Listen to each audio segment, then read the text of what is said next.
Terima kasih Mas Hafiz. Assalamualaikum warahmatullahi wabarakatuh.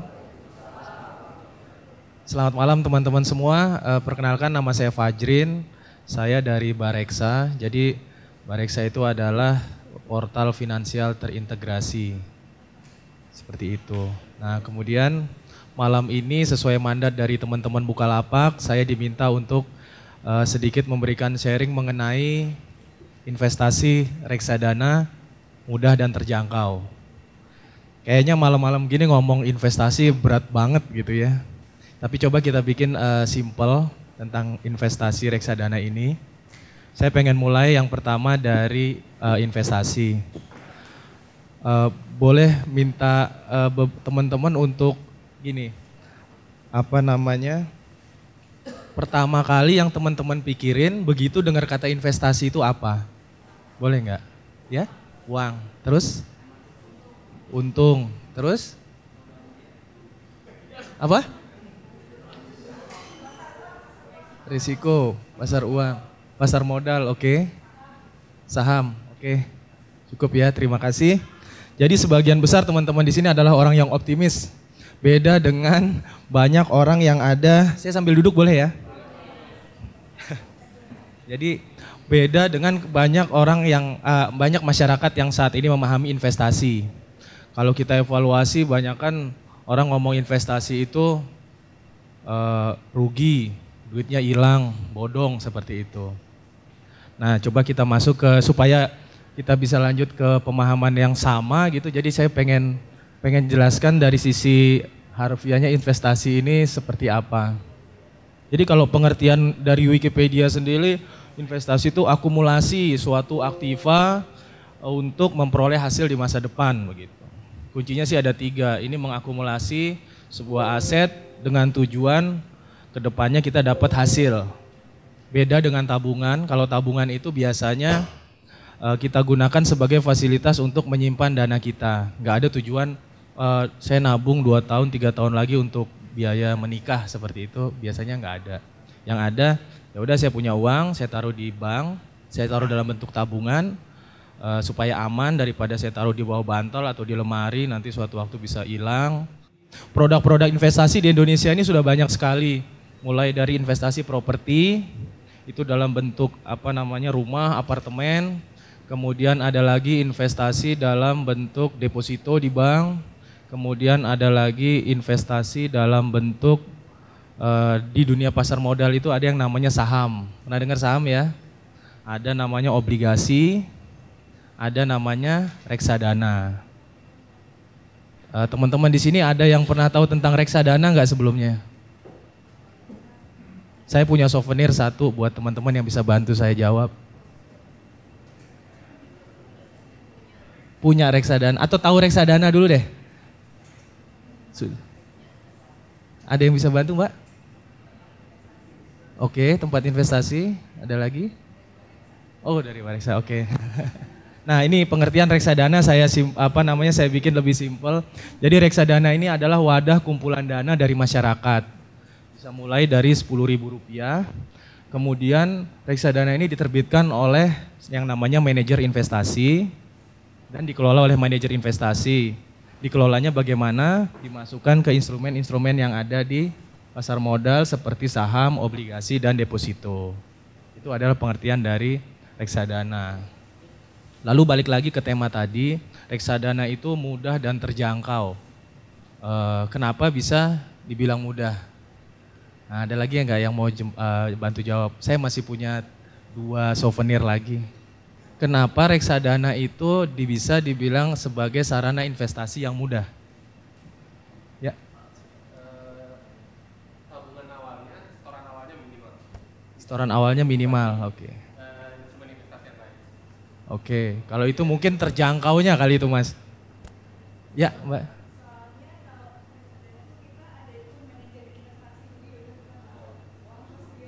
Ya, betul Mbak. Nanti juga ada ya ketemu saya. Betul sekali, benar kata Mbak yang di belakang. Jadi kenapa kita bisa bilang reksadana itu mudah? Itu karena yang pertama dikelola oleh yang namanya manajer investasi. Bedanya kalau kita investasi di produk selain reksadana, misalnya kita investasi di saham. Kalau di investasi di saham itu, yang pertama karakter saham itu fluktuasinya tinggi sekali. Dari pagi mulai jam 9 kemudian sampai jam 4 sore itu bisa bergerak naik turunnya sangat sangat drastis seperti itu. Dan kalau kita investasi ke sana, kita harus ngeliatin terus tuh yang namanya screen IHSG itu seperti apa. Jangan sampai salah momentum, kita belinya udah ketinggian terus jualnya ke rendahan. Telat 5 menit bisa berpengaruh sama hasil investasi yang mau kita cari.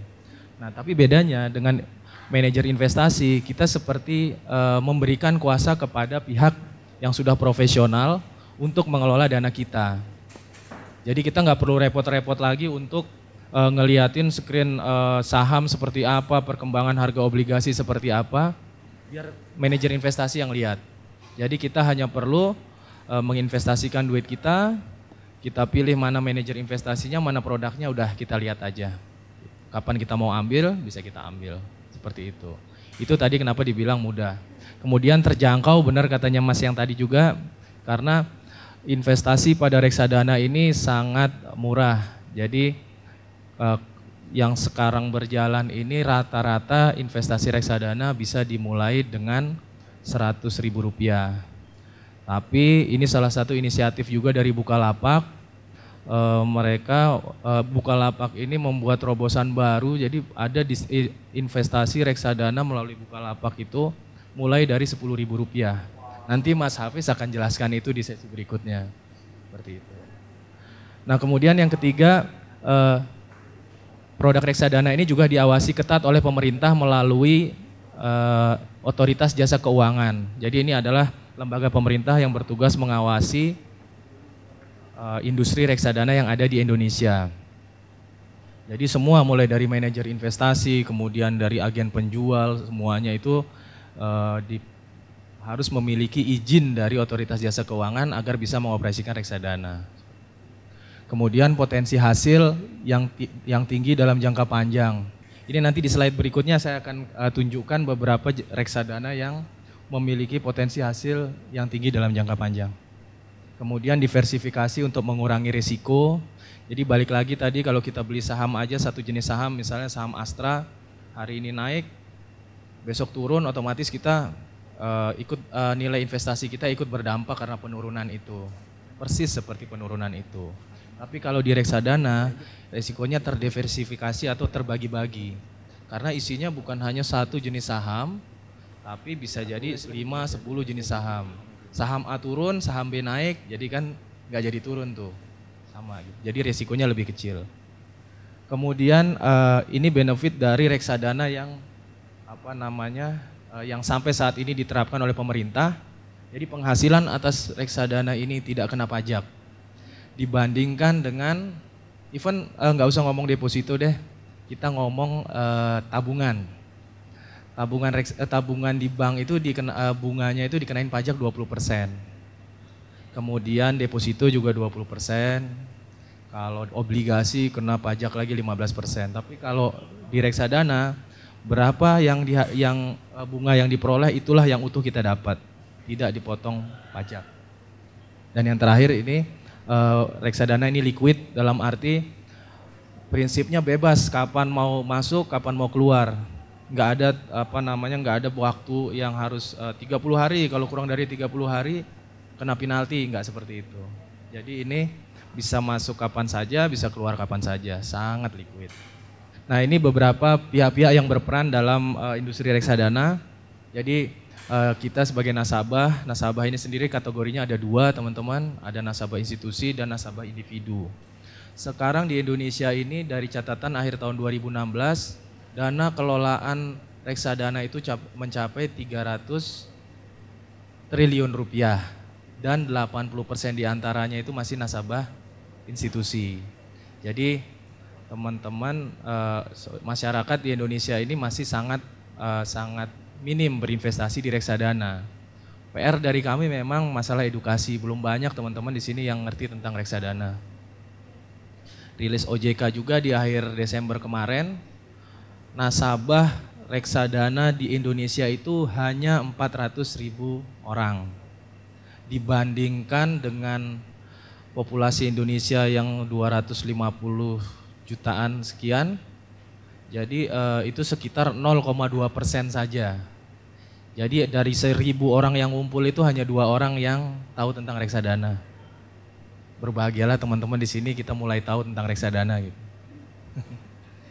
Oke, nah kemudian tadi saya ceritain dari pemerintah, otoritas jasa keuangan, mereka mengawasi dan mengawasi dan mengatur bagaimana bisnis reksadana ini berjalan dengan baik, khususnya untuk perlindungan nasabah. Jadi yang diutamakan dari otoritas jasa keuangan, jangan sampai nasabah ini dirugikan, jangan sampai ada investasi bodong, jangan sampai ada penipuan seperti itu. Kemudian ada lagi yang namanya manajer investasi.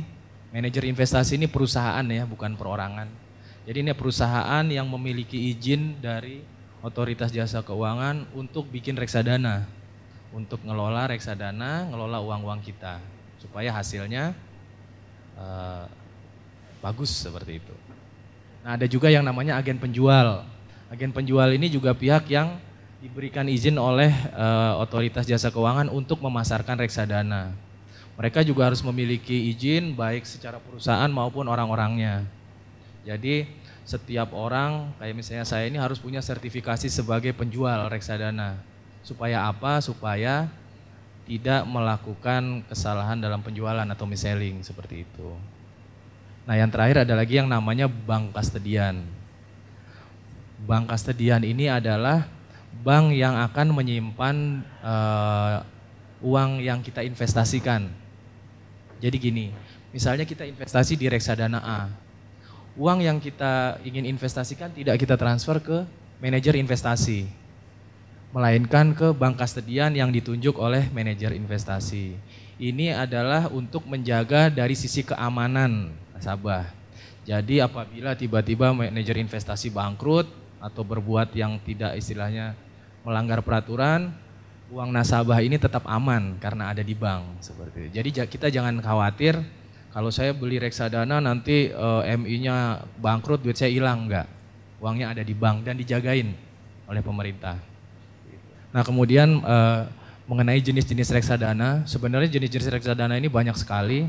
Tapi yang untuk masyarakat luas ini utamanya ada 4 jenis. Ini saya bagi menjadi 4. Yang pertama reksadana pasar uang, kemudian pendapatan tetap, kemudian reksadana campuran, dan ada reksadana saham. Bedanya apa sih? Bedanya sebenarnya dari instrumen yang diinvestasikan oleh si manajer investasi. Jadi kalau kita nabung di reksadana pasar uang, manajer investasinya itu hanya boleh naruh duit kita itu di instrumen pasar uang seperti deposito atau obligasi yang mau jatuh tempo. Jadi itu resikonya sangat minim seperti itu. Kemudian yang kedua ada lagi namanya reksadana pendapatan tetap. Reksadana pendapatan tetap ini manajer investasi hanya bisa menginvestasikan dana kita itu di surat hutang atau obligasi. Itu yang di atas 1 tahun. Jadi obligasi ini jangka waktunya macam-macam, ada yang 3 tahun, 5 tahun, bahkan ada yang 8 tahun juga sampai 10 tahun. Nah, kemudian ada lagi namanya reksadana campuran, itu isinya saham, obligasi, dan pasar uang. Yang terakhir reksadana saham, isinya ya saham. Nah, dari jajaran reksadana ini juga risiko dan return itu selalu berbanding lurus. Jadi artinya kalau reksadana pasar uang iya aman, resikonya rendah, tapi potensi hasilnya juga nggak tinggi. Dan begitu sebaliknya sampai dengan reksadana saham, resikonya tinggi tapi hasilnya juga bisa tinggi. Nah, ini salah satu contoh reksadana pasar uang. Saya ngambil 2 contoh. Karakteristiknya seperti ini grafiknya dalam 1 tahun dari Januari sampai Desember 2016. Grafiknya lurus seperti itu. Jarang ada pergerakan naik turun seperti itu. Ini karakternya. Jadi ini ada salah satu reksadana yang dalam 1 tahun bisa menghasilkan bunga 8,1%. Tentunya jauh sekali sama bunga tabungan gitu, atau mungkin masih di atas deposito juga. Seperti itu. Nah, kemudian biasanya karakteristik reksadana ini ditujukan untuk masyarakat yang memiliki istilahnya tujuan investasi ini di bawah 1 tahun, jangka pendek. Karena apa ya, itu tadi nggak ada fluktuasinya. Prinsip orang investasi ya paling basic itu adalah ya udah saya nyimpen uang saya supaya uang saya tumbuh minimal di atas inflasi seperti itu. Nah, ini ilustrasinya. Saya bandingkan antara tabungan dengan reksadana pasar uang. Ini data juga tahun 2016. Bunga tabungan di salah satu bank BUMN itu 0,85% setahun. Dibandingkan dengan inflasi Desember. Inflasi udah tahu lah ya pasti ya. Jadi kenaikan harga nilai uang diakibatkan karena kenaikan harga barang seperti itulah. Nah, sementara dari reksadana pasar uang bisa hasilnya lebih dari inflasi. Plus tanpa pajak kalau itu dipotong pajak. Terus next saya bikin ilustrasi kalau kita nabung di bank, kita punya tabungan 1 juta di bank, kemudian kita nabung di reksadana pasar uang. Dari nilai awal 1 juta, kalau tabungan di bank ini bunganya 0,85% setahun. Jadi kita 1 tahun itu dari uang 1 juta kita dapat 8.500. Belum dipotong pajak 20%, jadi total bunga kita 6.800 dalam setahun kalau kita naruh uang 1 juta di tabungan. Belum lagi dipotong biaya admin bulanan. Biaya adminnya 12.500, kalau disetahunkan jadi 150.000. Jadi selama setahun nilai tabungan kita itu sebenarnya nggak nambah tapi kurang. Nanti habis ini teman-teman boleh cek di mutasi rekening masing-masing, bener nggak sih uang yang ada di tabungan itu berkurang atau bertambah seperti itu. Nah, ini ilustrasi untuk yang reksadana pasar uang. Bunganya 8,1% setahun, dapat 81.000, nggak ada pajak, nggak ada potongan, utuh dapat 81.000, jadi nambah. Sesimpel ini orang memahami reksadana pasar uang. Nah, ini yang kedua, reksadana pendapatan tetap. Sudah mulai ada fluktuasi seperti yang hijau itu. Ini sama-sama reksadana pendapatan tetap tapi grafiknya berbeda. Iya, karena apa? Biasanya begini, kalau yang hijau ini biasanya sering nasabah dalam jumlah besar yang keluar masuk. Banyakan nasabah institusi. Kemudian biasanya nilai total dana kelolaannya kecil. Jadi begitu ada yang keluar satu sangat berpengaruh sama returnnya. Beda dengan yang warna abu-abu, banyakan rata gitu, lebih stabil karena selain dananya besar, kayaknya dia ini banyak retailnya juga. Jadi nggak sering yang institusi keluar 10 miliar, 20 miliar seperti itu. Nah, ini karakternya, tapi dari sisi hasil, saya ambil 3 tahun terakhir dari Januari 2014 sampai Desember 2016. 3 tahun hasilnya 36%, 29%. Jadi rata-rata setahun itu sekitar 12% ya. Itu lebih tinggi daripada pasar uang, tapi balik lagi resikonya sudah mulai kelihatan seperti itu. Nah, reksadana ini disarankan untuk teman-teman yang punya waktu investasi antara 1 sampai 3 tahun. Misalnya 3 tahun lagi mau nikah, maksudnya oke, taruh duitnya sekarang, tapi jangan dilihat lagi nih, istilahnya jangan diambil dulu nih sebelum 3 tahun. Ini lebih pas. Nah, berikutnya ada lagi reksadana campuran. Mulai kelihatan lagi nih, karena ada sahamnya. Ini naik turun. Kalau kita beli, ini 3 tahun terakhir juga ya. Jadi kalau kita investasi reksadana di awal tahun 2014 sampai April 2015, kita bisa dapat sekitar 50 sekian persen tuh yang abu-abu. Tapi kalau dari April 15 sampai Oktober 2015 kita malah minus seperti itu. Nah, ini bagian dari resiko karena ada instrumen saham di sini. Hasilnya gimana? Hasilnya 3 tahun ada yang 60%, lebih tinggi lagi nih. Kalau yang tadi 36% ya 3 tahun, ini 60%, berarti rata-rata kalau dibagi itu 20% per tahun. Nah, untuk reksadana ini disarankan teman-teman ini yang sebagai tempat investasi untuk time horizon antara 3 sampai 5 tahun, seperti itu. Kemudian yang terakhir, yang paling ekstrim, ada yang namanya reksadana saham. Nah, ini reksadana saham, naik turunnya makin tinggi lagi. reksadana saham ini sebenarnya disarankan untuk teman-teman investor di atas 5 tahun. Jadi kalau butuh duitnya nantilah buat saya kuliah deh atau buat saya beli rumah 5 tahun lagi, disarankan untuk ke investasi saham. Tapi itu tadi high risk high return. Kalau kita investasi dari awal tahun 2012 sampai Mei 2015 sih hasilnya bagus. Tapi begitu masuk ke September turun lagi seperti itu. Ini hasilnya kalau berdasarkan data terakhir mendingan reksadana campuran daripada reksadana saham. Karena ini 5 tahun ya. Gitu. Jadi inilah gambaran tentang reksadana. Jadi kita harus memahami dulu gimana sih karakter reksadana masing-masing reksadana ini sebelum kita memutuskan untuk invest di reksadana. Nah, yang terakhir dari saya ini beberapa tips mengenai pemilihan reksadana. Yang pertama, kita harus kenali dulu risiko kita seperti apa. Artinya gini, apakah kita termasuk orang yang wah saya mau returnnya tinggi, nggak apa-apa deh ada fluktuasi gitu, tapi saya pede ini nanti 5 tahun lagi tinggi. Atau orang yang ya udah dah nggak apa-apa dapat return 8%, 7% yang penting aman, yang stabil. Nah itu kita harus mengenali diri kita sendiri, pasti berbeda-beda. Tapi biasanya anak muda itu suka yang risiko tinggi gitu. Karena jangka waktu investasinya panjang seperti itu. Nah, kemudian yang kedua, tetapkan tujuan Anda berinvestasi. Itu tadi kebutuhannya apakah untuk saya 1 tahun lagi saya mau pakai duitnya atau 6 bulan lagi saya mau pakai duitnya. Jadi sementara daripada nggak dipakai saya taruh dulu di reksadana gitu. Atau 3 tahun lagi mau beli rumah atau 5 tahun lagi mau sekolahin anak. Nah itu tujuannya harus ditetapkan. Nah dari situ kita bisa menentukan jenis reksadana seperti tadi yang saya ceritain. Apakah kita akan milih reksadana pasar uang, saham, pendapatan tetap atau campuran. Nah kemudian ada lagi, kita harus pilih nih manajer investasi yang memiliki reputasi baik. Sekarang di Indonesia itu ada sekitar 74 atau 79 saya lupa, manajer investasi yang memiliki izin dari Otoritas Jasa Keuangan. Nah bagaimana menilai reputasi mereka? Biasanya salah satu indikatornya adalah berapa besar dana kelolaan yang sudah dia kelola selama ini.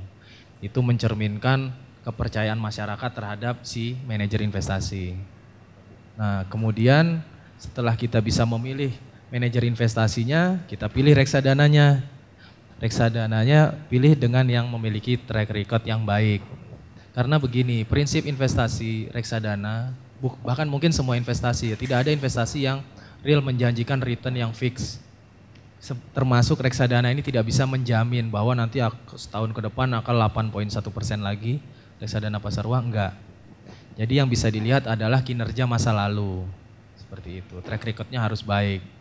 Nah itu, bagaimana dengan reksadana-reksadana yang baru, misalnya dia baru 1 bulan, baru 2 bulan, biasanya kita lihat dari reksadana-reksadana lain yang dikelola oleh si manajer investasi. Jadi, oh dia pernah ngelola reksadana lain, hasilnya bagus, ya itu biasanya selaras lah, sejalan dengan yang reksadana baru ini. Gitu mungkin dari saya pemaparan singkat, mungkin lebih banyak diskusi aja biar kita nggak bosen gitu ya. Selamat malam Mas Fajri, pertanyaannya kan tadi kan dibilang kan high risk high return kan. Nah, kenapa sih harus reksadana, kenapa nggak saham aja gitu? Terutama kan di reksadana saham kan fluktuasi banget kan. Kan kita bisa ngelihat kan kayak secara fundamentalnya. Kalau di reksadana tuh ada nggak sih kayak kita analisis mikronya, makronya, terus ada statistik teknikalnya kayak saham. Soalnya kan saya juga investasinya di saham gitu. Kenapa di reksadana saham itu sebegitu mengerikan gitu? Itu aja pertanyaannya. Ya boleh, kita simpan dulu ya satu pertanyaannya. Dilanjutkan pertanyaan kedua. Apakah pernah terjadi atau tidak ketika orang ada yang investasi, dia berharap keuntungan malah jatuhnya malah habis gitu? Jadi ya masih termasuk orang-orang yang sudah sangat familiar dengan pasar modal gitu. Jadi nggak salah memang, tadi di instrumen pasar modal sendiri ada saham, ada obligasi, ada reksadana. memang reksadana ini diperuntukkan oleh pemula-pemula, orang-orang awam yang belum ngerti banget tentang pasar modal, belum punya waktu banyak untuk seharian menganalisa teknikal dan fundamental, kemudian belum punya uang yang cukup untuk masuk ke industri saham. Meskipun saham sekarang sudah dipecah semakin mudah.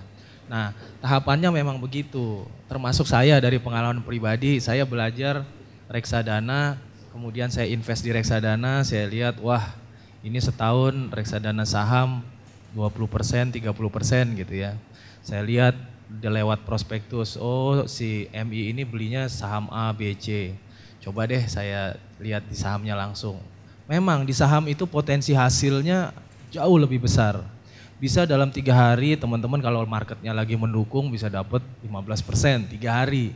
Gitu. Tapi bisa juga kalau salah ngambil keputusan investasi bisa langsung rugi. Kalau istilah di kantor sehari ini bisa dapat rumah, besok hilang mobil seperti itu. Jadi sangat sangat ekstrim begitu ya. Kalau memang sudah ngerti reksadana, mungkin gini. Jadi investasi pada reksadana ini adalah tempat belajar untuk ke tahapan investasi yang lebih mature lagi. Jadi teman-teman yang nggak seperti masnya yang belum tahu tentang investasi reksadana bisa coba dulu sambil ngelihat gimana kinerjanya, mengamati.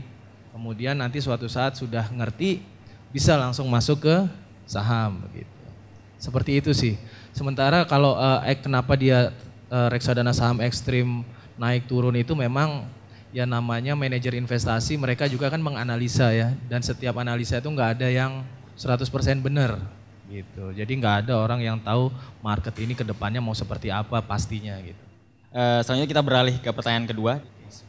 Ya, mengenai bagaimana sih kita tahu ini waktunya beli atau enggak gitu ya, atau pas jual gitu supaya nggak rugi gitu ya. Jadi gini, pihak-pihak yang berperan di dalam industri reksadana ini seperti tadi manajer investasi, kemudian agen penjual seperti kami itu selalu memberikan yang namanya analisa. Informasi mengenai kondisi market sebagai bantuan untuk nasabah dalam memutuskan investasi. Harapannya supaya apa? Supaya pada saat kondisi-kondisi tertentu seperti tadi Masnya bilang ini akan turun gitu, akan turun, kita bisa memberikan informasi kepada nasabah itu seperti itu. Jadi dan itu biasanya untuk reksadana yang fluktuasinya tinggi tadi ya Mas ya. Makanya balik lagi ke profil risiko kita. Kalau kita siap dengan risiko tinggi, ya yang namanya naik turun di saham itu pasti gitu. Jadi ya tinggal lihat aja, pokoknya komitmen kita 5 tahun lah, biarin aja nih dulu kayak gitu. Tapi yang pasti pengalaman di belakang tidak pernah ada yang istilahnya nilai investasi kita itu habis nol, enggak. Dulu pernah terjadi 2 kali di tahun 2004, kemudian di tahun 2008 itu ada ras reksadana, jadi ada penarikan besar-besaran, otomatis nilai itu jadi turun karena orang pada narik semua, kemudian portofolio harus dijual murah, yang penting laku untuk dicairin gitu, jadi asetnya semua turun. Nah tapi belajar dari situ pemerintah langsung membuat kebijakan-kebijakan baru. Contohnya dalam reksadana ini satu instrumen investasi tidak boleh lebih dari 10% gitu. Kalau zaman dulu masih boleh tuh reksadana saham, misalnya saya beli sahamnya satu, saham Astra semua gitu. Jadi begitu saham Astra jatuh ikut jatuh gitu. Sekarang aturannya dibikin beda. Satu jenis saham hanya maksimal 10% dari total dana. Nah, itu untuk mendiversifikasi tadi. Itu sih dari pemerintah selalu belajar bagaimana supaya ini aman dari sisi nasabah. Kemudian ada lagi yang cerita investasi bodong gitu kan, investasi reksadana bodong. Sebenarnya itu bukan produk reksadana, jadi underlyingnya pun bukan reksadana. Jadi kita mesti hati-hati. Biasanya kalau kita ingin make sure nih reksadana yang jualan ini benar nggak sih, manajer investasinya ada nggak sih izinnya? Itu bisa kita akses sekarang di ojk.go.id. Di situ jelas nama reksadana, nama manajer investasi yang terdaftar siapa. Kemudian nama agen penjualnya yang terdaftar siapa, itu jelas. Kalau nggak ada di situ, mesti hati-hati. Gitu. Mungkin 3 penanya lagi.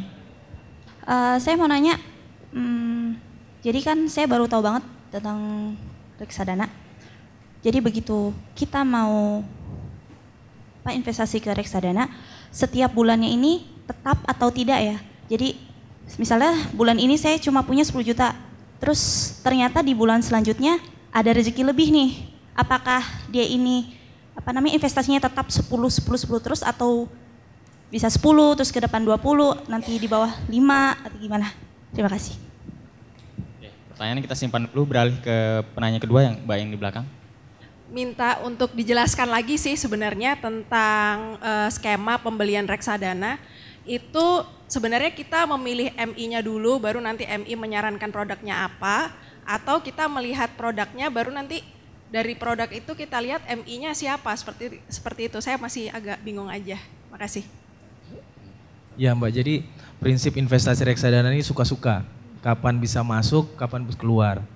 Hari ini mau subscribe 100.000 misalnya, besoknya 2 juta, besoknya diambil 1 juta, besoknya lagi 10 juta, seperti itu. Tidak ada aturannya. Kapan aja boleh nabung, maksudnya boleh investasi, boleh ditarik. Gitu. Nah, yang kedua, biasanya ada layanan investasi reguler. Kadang-kadang kita lupa gitu. Ada orang yang gue pengen rutin tapi kadang-kadang gue lupa transfer. Gue pakai jasa ini deh, investasi berkala gitu namanya. Jadi kalau itu biasanya kerja sama bank, jadi di auto debit begitu. Setiap bulan potong, itu bisa. Jadi bebas. Pertanyaan kedua. Ya, tadi memang di tips saya itu kan ada milih MI-nya, kemudian milih produknya gitu ya Mbak. Jadi sebenarnya begini, yang paling penting adalah 2 poin yang di atas tadi. Yang pertama, profil kita seperti apa. Kemudian yang kedua, tujuan investasi kita ini buat apa dan berapa lama kita mau invest begitu. Nah, perkara mau pilih, sebenarnya pilih produknya dulu juga boleh sih. Jadi dari kategori, saya mau nabung untuk 1 tahun, di bawah 1 tahun. Oke, saya bisa screening semua reksadana pasar uang begitu. Kemudian saya sort performanya seperti apa, yang paling bagus saya cek nih punyanya siapa sih. Itu juga bisa. Bisa juga kalau misalnya ada orang-orang yang sudah istilahnya brand minded begitu. Jadi saya pokoknya Schroeder. Padahal Schroeder juga bukan yang dari sisi return juga bukan yang top performance untuk saat ini gitu. Itu juga boleh. Tapi kan kalau Schroeder itu secara fundamental dia bagus. Dia adalah salah satu manajer investasi terbesar sekarang yang ada di Indonesia gitu. Jadi boleh Mbak dua-duanya fleksibel. Memang sekarang juga di perbankan biasanya kalau di bank ya, kalau Mbak datang ke bank pasti ada asistennya yang dampingin. Mbak ini produk ini aja gitu. Tapi kalau Mbak lewat platform online biasanya pilih sendiri seperti itu. Jadi reksadananya misalnya jenis reksadana pasar uang, semua reksadana pasar uang akan muncul, kemudian dari situ milih sendiri juga, ini deh yang returnnya paling bagus, saya cek ternyata MI-nya MI kecil gitu, jangan dulu ya, ganti lagi gitu. Jadi sampai produk itu dipilih oleh si nasabah langsung. Kalau mau butuh pendampingan seperti itu, sebenarnya kalau model online ini kita punya ini Mbak, customer service sama edukasi online. Jadi di situ contoh setiap minggu kayak Bareksa ini melakukan kelas seperti ini tapi di grup WhatsApp gitu. Nah dari situ setelah edukasi selesai grup itu nggak hilang dan siapapun boleh nanya. Jadi bisa dibantu sama tim kita untuk istilahnya ngasih saran mau produk yang mana seperti itu. Tapi diharapkan sih dengan adanya screening tadi bisa membantu dalam pemilihan produk. Boleh kita beralih ke pertanyaan atau penanya selanjutnya yang mungkin ingin bertanya jauh lebih dalam tentang investasi reksadana? Saya cuma mau nanya, tadi kan dijelaskan di awal kalau misalnya high risk high returnnya itu kalau misalnya mau yang low risk biasanya untuk yang setahun, itu dari jenis ininya ya. Apakah bisa dibedakan juga dari jumlah yang akan diinvestasikan? Misalnya kalau misalnya saya punya 10 juta lebih disarankan kemana, atau saya punya 100 juta lebih disarankan kemana diinvestasikannya. Terus yang saya ingin kembali menanyakan yang tentang likuiditasnya. Apakah betul-betul seliquid itu? Mau narik langsung narik, mau nabung langsung nabung, jadi persis kayak tabungan biasa aja atau gimana? Ya jadi untuk pemilihan reksadana itu sebenarnya tidak tergantung sama jumlahnya Mas. Jadi balik lagi tetap tujuannya gitu. Kalau 100 juta tapi butuhnya 6 bulan lagi jangan masuk di saham gitu. Tapi kalau Mas punya duit 10 juta terus misalnya 5 tahun lagi nggak dipakai nggak apa-apa masuk di reksadana saham. Gitu. Jadi balik ke tujuannya sama profilnya ya. Itu yang nggak ngaruh jumlahnya. Itu yang pertama. Nah yang kedua seliquid apa? Nah ini pertanyaannya juga bagus banget saya belum jelasin secara detail. Jadi kalau peraturan di reksadana ini jadi setiap orang atau nasabah yang mengambil dananya dari reksadana itu paling lambat akan menerima dananya itu 7 hari kerja. 7 hari kerja itu dengan catatan paling lambat ya. Nah, sedangkan untuk masing-masing reksadana ini karakteristiknya beda-beda. Kita ngomong yang pertama reksadana pasar uang. Reksadana pasar uang adalah reksadana yang paling liquid. Jadi sekarang kalau misalnya Mas melakukan pencairan hari ini, duitnya akan ditransfer keesokan harinya atau T+1. Itu untuk reksadana pasar uang. Tapi untuk reksadana campuran dan pendapatan tetap dan campuran, itu biasanya makan waktu 3 hari. Kemudian reksadana saham biasanya makan waktu 5 hari. Tapi selama-lamanya 7 hari. Nah kenapa sih bisa begitu gitu? Jadi balik lagi kalau misalnya reksadana pasar uang itu kan instrumen investasinya deposito dan surat utang jangka pendek begitu. Jadi once kita pengen cairin duit si manajer investasi dengan mudahnya tinggal break deposito, tinggal cairin deposito, butuh waktu sehari bisa langsung dicairin. Itu kenapa bisa 1 hari. Tapi kalau untuk pendapatan tetap dan campuran kenapa jadi lebih lama? Karena biasanya begini, obligasi itu tidak istilahnya tergantung di market di pasar. Jadi pada saat misalnya saldo kas di reksadana pendapatan tetap ini misalnya tinggal 10 juta.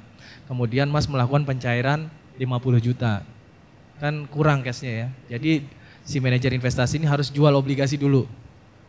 Nah, jual obligasi itu juga ada prosesnya karena biasa obligasi ini kan OTC ya antar broker gitu. Jadi mereka harus cepet-cepetan nyari nih siapa yang mau beli dan pastinya si manajer investasi pada saat jual ini kan harus harga bagus. Jadi ada proses tawar-tawaran itu makan waktu, makanya dikasih ruang lebih lebar. Nah dan terakhir yang untuk yang saham bisa sampai 5 hari karena itu tadi saham fluktuasinya naik turun pada saat Mas mesti redeem 50 mau nyairin 50 juta sementara kas saya cuma 10. Wah saya harus jual saham yang mana nih yang bagus di market ini kan pasti saya pantau dulu, saya cari timingnya yang mana yang pas. Nah itu dikasih waktu sampai maksimum 7 hari tapi umumnya sih 5 hari kerja. Seliquid itu sih Mas. Jadi kalau ngomong yang paling liquid memang reksadana pasar uang. T+1. Itu bedanya sama tabungan ya. Kalau tabungan kan tinggal ke ATM, tarik duitnya langsung. Semua ada plus minusnya. Oke, jadi cukup sudah sesi Q&A atau tanya jawab kita untuk tema hari ini, investasi reksadana murah dan terjangkau. Dan mudah-mudahan teman-teman jadi dapat insight gitu ya dan tertarik. Jadi mungkin teman-teman di sini juga pengguna Bukalapak yang sering belanja Bukalapak gitu ya. Belanja di Bukalapak. Nah, ini ke depan mungkin bisa menyisihkan gitu kan sebagian uangnya untuk mempersiapkan masa depan melalui investasi. Nah, bicara tentang investasi, karena tadi juga Mas Fajrin juga menyebutkan ya, pemerintah itu punya target sebenarnya. Investor kita tuh harus berapa Mas? 5 juta investor. 2017, it means ya tahun ini. Tahun ini 2017 5 juta, padahal faktanya ada berapa sekarang Mas? 400.000. Jadi entah bagaimana caranya pemerintah sekarang akan menambah 4,6 juta dalam waktu tinggal 11 bulan lagi.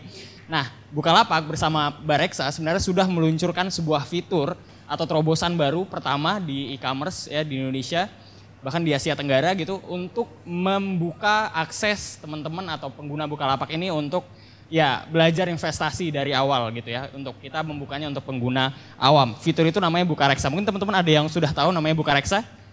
Belum tahu ya? Oke. Jadi nanti teman-teman ini bisa langsung ya kita guide dan mungkin teman-teman bisa langsung nanti coba di rumah gitu ya. Sebelumnya saya akan jelaskan dulu Bukareksa yaitu kerjasama antara Bukalapak dan Bareksa untuk meluncurkan sebuah fitur yang kemarin juga sebenarnya sudah dirilis dan sudah mendapatkan statement positif dari OJK sejak tanggal 6 Januari 2017 kemarin. Kita preskon di Bursa Efek Indonesia dihadiri oleh Ketua BI, kemudian Dewan Komisioner OJK, bahkan juga dapat respon positif dari Presiden.